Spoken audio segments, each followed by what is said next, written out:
は長谷川の72分の1スケール F14A トムキャットハイビジの仮組みを行います。トムキャット、このチャンネルでは同勇者を取り上げましたね。そうそう、まあ同勇者というかアカデミーなんだけどね。そうでしたね。今回はかなり古い長谷川9番となるのだ。9番というからには新版があるわけね。9番はトツモールドで主翼の可動ギミックがあって、新版はオーモールドとなり主翼は選択式となっているのだ。可動部分が退化してるような。その他にも9番には武器がついていて、新版では別売りとなっているのかな。9番の方がお得なような。ディスプレイモデルとしての進化のためあえて稼働を諦めたのかな。どのようなギミックで稼働させてるかも気になるわね。新版も近いうちにレビューするので、その時に進化した点をまとめるのだ。ところでハイビジって何？ハイビジビリティの略で、反対語はロービジビリティ。機体の塗装やマーキングにおける視認性の違いを指す分類のことなのだ。ふむふむ。ハイビジは明るいグレー系やホワイトの塗装がベースで、マーキングがカラーで大きく描かれるのだ。ロービジは全体がグレー系の単色またはツートーン塗装となり、マーキングも黒、濃いグレーで描かれ、背景と同化した感じとなる。それぞれの目的は何なの？ハイビジは味方に時期を素早く認識させる視認性や、部隊の誇りを示す象徴的なマーキングが重視されている感じかな。ロービジは視認性の考え方が変わって、レーダーに加えて目視による発見も避けるのが目的となったみたい。時代が進むにつれ、カラフルな部隊色より戦術優先にシフトしたわけね。長距離精密兵器ステルス理論の普及に伴い、見えにくさが重要になったということかな。ところで9番はいつ頃に発売されたキットなの？1977年に発売されたのが最初みたい。パッケージデザインを何度か変更して発売されている。変わったのはパッケージのみ？マーキングが変わっているのと、実機の改修などに合わせて金型改修も行っている。実機は1974年に配備されたのね。この時は F14A の初期型ということかしら。1987年頃にエンジンを改修した F14B が登場するまでの F14A の小改修を反映させているのかな。具体的には1981年には操縦桿の追加や飛首機頭管の追加、フェニックスミサイルの数など。ふむふむ。さらに1987年発売版にはキャノピーや座席のリニューアルも行ったみたい。再販ごとに金型の見直しや細部修正が行われたわけね。1988年には新版が発売されているので、旧版も販売継続する前提で改修を繰り返したのかも。そんなこんなで現在でも新旧キットが発売されているわけね。そうなのだ。ところで投稿者はこのキットを作ったことあるの？実はないのだ。今回が初めてとなるのだ。そうなのね。旧版と新版が同時に出ていた時期だったので、オーモールドの新版を買ったのかな。なるほど。新旧キットの違いは友達から聞いて知っていたのだ。ウェブもない時代、情報網はローカルですね。主翼が動くのが古い方ってのは当時は理解できなかったけども、可変翼機のプラモをリニューアルしたら翼が動かなくなるって理解できませんよね。ところが新版はパーツ分割が複雑で、ディテールアップ用のエッチングパーツなどもあり、中学生にとっては敷居の高いキットだったわけなのだ。クリアパーツにエッチングパーツ接着とか難しいですよね。当時は白化しにくい瞬着とかなかったのかな。あったとしても知らなかったけども。当然エポキシ系接着剤も知らない頃ね。そんなこんなで完成させたものの、不満足な出来で終わったのだ。長谷川新版がうまく作れれば一人前と言われているのも納得ですね。今回は旧版を取り扱いますので、可変ギミックなどを中心にお送りするのだ。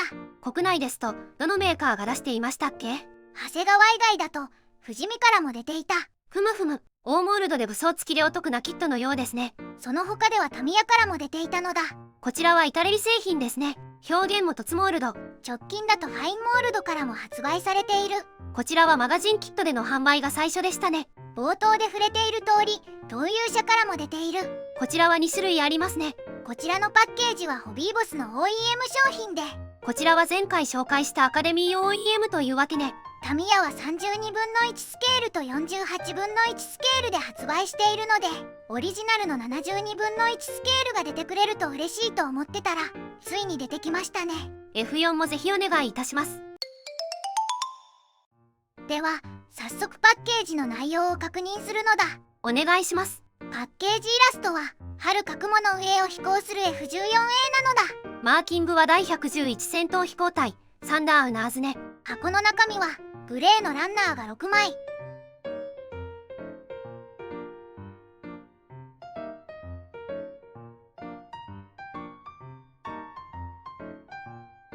透明パーツが1枚、デカール1枚。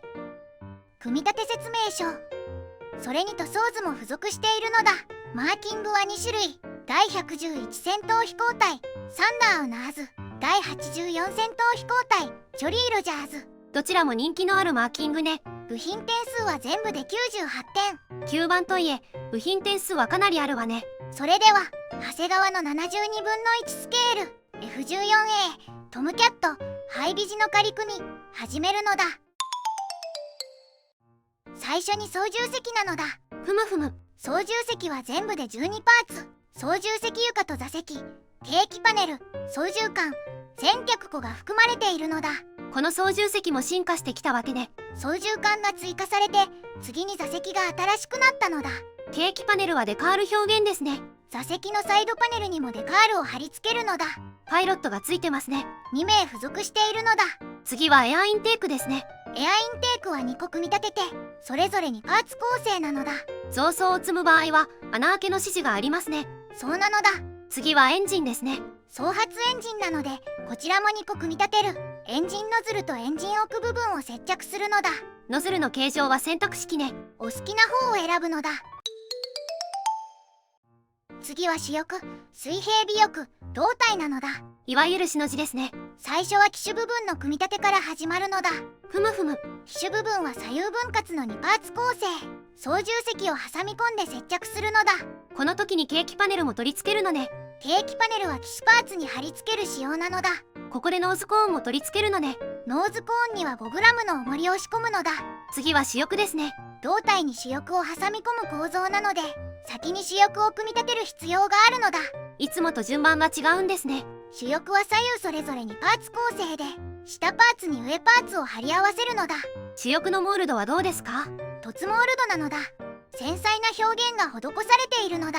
いよいよ胴体の組み立てですね。まずは胴体下部の加工から。フェニックスミサイルを搭載する場合のみ穴開け加工が必要なのだ。お腹に4本積む場合は加工が必要なわけですね。加工が済めばいよいよ胴体の貼り合わせ、主翼を挟んで接着するのだ。可動ギミックの仕組みはどうなっているのかしら？切り欠きを作れば後はめ加工も可能かもなのだ。ここまでできたらキスと合体ですね。同時にエアインテークやグローブベーンも取り付けるのだ。胴体のモールドはどうですか？胴体も凸モールド。こちらも丁寧な仕上がりなのだ。次は尾翼ですね。垂直尾翼は左右1パーツずつで胴体に差し込む構造なのだ。水平尾翼も同じような構成ですね。これで大まかな形が完成するのだ。次はクリアパーツや足回りなのだ。ふむふむ。キャノピーは分割式なので操縦席の開閉を選べるのだ。透明度は問題なさそうね。問題なしです。次は足回りですね。まずは左右の主脚から。